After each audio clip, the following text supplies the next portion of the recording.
नमस्कार, जी न्यूज देख रहे हैं आप। वक्त सुबह के 10 बजे का मैं हूं आपके साथ शीरीन। लेकिन सबसे पहले हम इस वक्त की बड़ी खबर आपको बता देते हैं। उत्तरी सिक्किम में भारतीय और चीनी सैनिकों का आमना सामना हुआ है। भारत और चीन के सैनिकों के बीच हाथापाई की भी खबरें आ रही हैं। तो ये बड़ी और अहम खबर है इस वक्त की उत्तरी सिक्किम से, जहां पर भारत और चीन के सैनिक आमने सामने हुए हैं और खबर हाथापाई की भी आ रही है। कृष्ण मोहन मिश्रा हमारे संवाददाता और ज्यादा जानकारी के साथ जुड़ गए। कृष्ण मोहन मिश्रा, बहुत बड़ी खबर है, क्या और डिटेल्स है इसे लेकर? शीरीन, ये नॉर्थ सिक्किम का इलाका है और मुगुथांग वैली के आसपास का इलाका है। ये भी बताया गया कि ये एयर मेंटेन्ड इलाका है, यानी जहां तक सड़क का संबंध नहीं होता है और जो भी वहाँ ट्रुप्स होते हैं उनको हवाई हेलीकॉप्टर्स के जरिए मेंटेन किया जाता है। और यहीं पर भारतीय और चीनी सैनिकों के बीच में कहासुनी और उसके बाद में हाथापाई की खबर है। आमतौर पर ये जो सीजन है गर्मियों का, उस दौरान भारतीय और चीनी सैनिक दोनों ही अपने अपने इलाकों में पेट्रोलिंग करते हैं, क्योंकि बाकी के इलाकों में बाकी के समय इस इलाके में बर्फ जमी रहती है और वहां पर कोई रहता नहीं है, ना ही आता जाता है, ना ही पेट्रोलिंग होती है।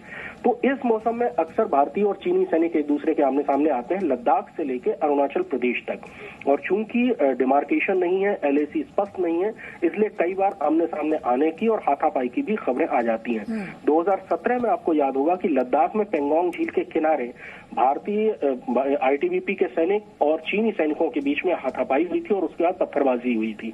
हालांकि उस मामले को सुलझा लिया गया था। इस मामले के बारे में भी ये बताया गया है कि इसको लोकल स्तर पर सुलझा लिया गया है। एक मैकेनिज्म है भारत और चीनी सरकार के बीच में कि अगर कोई भी इस तरह की फेस ऑफ की घटना आती है तो उसको स्थानीय स्तर पर सुलझाया जाता है। अगर वो मामला ज्यादा बड़ा होता है तो उसको उसी लेवल पे, brigade level, division level, core level या आर्मी हेडक्वार्टर लेवल तक लाया जाता है। लेकिन अभी जो खबर आ रही है उस हिसाब से इस मामले को स्थानीय स्तर पर ही सुलझा दिया गया है। अभी तक भारतीय सेना की तरफ से इसको कोई कंफर्म नहीं किया गया है, लेकिन सूत्र बता रहे हैं कि शनिवार को कल ये घटना हुई है। अब इंतजार भारतीय सेना की प्रतिक्रिया का करना है कि भारतीय सेना इस बारे में क्या प्रतिक्रिया देती है। शीरीन, ठीक है, शुक्रिया आपका कृष्ण मोहन मिश्रा, ये बड़ी खबर और इस पर अपडेट हम तक पहुंचाने के लिए। No signal, no worry. Presenting Z News app with live TV, latest updates and expert opinion. Available on Google Play and App Store. Download it now.